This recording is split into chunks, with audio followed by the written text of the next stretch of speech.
Hey, and welcome to the Story Behind the Devotion. I'm Pastor Matt, and today I'm joined by Pastor Marvin on the 5th day of our 21 days of seeking God. He's going to tell us the story behind today's devotion and what it means to him. All right, let's begin with Hebrews chapter 4. I'm just going to read the first couple of verses. So there's a special rest still waiting for the people of God. For all who have entered into God's rest have rested from their labors, just as God did after creating the world. Really, that's the important part. I want to tell you, this, when I was thinking about, was 18 years ago, I went through a divorce, and it was the lowest point of my life.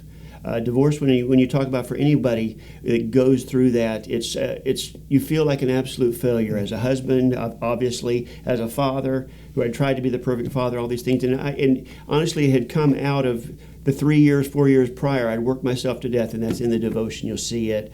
But I had ignored the things that were important. The thing is, on the other side of this, frankly, I remember walking down the street, and walking on the railroad tracks, actually, and I was screaming at God whenever I was hurting so bad. And on the other side of it, I realized that He wasn't mad at me.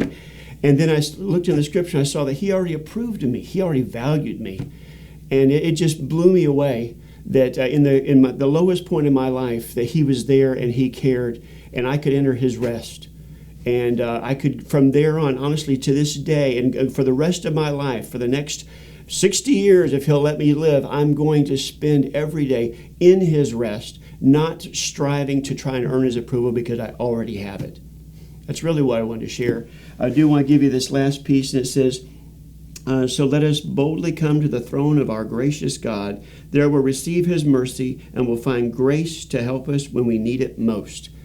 And the only thing I have left to share with this, and I know it's a teaching thing, but I just want you to know this. Our Jehovah Jireh, or Jehovah Yireh, is the provider who makes up the difference. And He's made up the difference in my life, for my children, my wife, for everything that we do. I don't have to feel the responsibility for the results, because He's got it. Man, that is good, so good. Thank you so much for watching, and we encourage you to go to the website or the app to join us in our 21 days of seeking God.